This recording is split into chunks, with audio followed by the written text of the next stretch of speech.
ఈ రోజు రాష్ట్రంలో ఒక్కసారి చూస్తే దారి తప్పిన రాష్ట్రాన్ని సరైన దారిలో పెట్టడానికి అహర్నిశలు గౌరవ ముఖ్యమంత్రి గారు పనిచేస్తున్నారు. ఆయన వయసు 75 సంవత్సరాలు, కానీ 25 సంవత్సరాలు కుర్రోడులాగా పరిగెడతారు. గౌరవ ముఖ్యమంత్రి గారు మొన్న కేబినెట్ మీటింగ్ తర్వాత మా అందరితో భోజనం చేస్తుంటే ఆయన దగ్గర నుంచి 2 కుర్చీల్లో వదిలేసి అందరం కూర్చుంటున్నాం. ఇప్పుడు మనసులో అందరం నవ్వుకున్నాం. సూర్యుడి నుంచి కరెక్ట్ డిస్టెన్స్ లో కూర్చోవాలి, దగ్గర కూర్చుంటే ఇబ్బంది, దూరం అవుతే మరీ చలిగా ఉంటుందని. అంటే ఆ ఎనర్జీ, ఆ తపన, రాష్ట్రాన్ని మార్పు తీసుకురావాలి, రాష్ట్రాన్ని ముందలు తీసుకెళ్లాలని అహర్నిశలు ఈ రోజు కూడా కష్టపడుతున్నారు చంద్రబాబు నాయుడు గారు. ఈ రోజు స్పీడ్ ఆఫ్ డూయింగ్ బిజినెస్ లో సింగపూర్ ను ఒక రోల్ మోడల్ గా మేము తీసుకుంటున్నాం.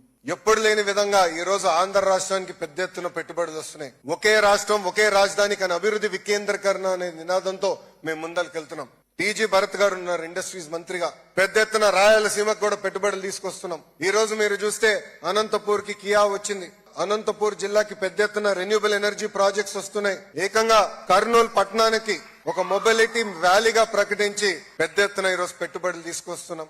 ఇంతేకాదు కడప, చిత్తూరులో ఎలక్ట్రానిక్స్ మ్యానుఫ్యాక్చరింగ్ కంపెనీ, నెల్లూరుకి ఇప్పటికే పెద్ద ఎత్తున పరిశ్రమలు వచ్చినాయి, ముందలు కూడా వస్తాయి. ప్రకాశం జిల్లాని ఏకంగా సిబిజీ హబ్ గా మేము నియమించుకున్నాం.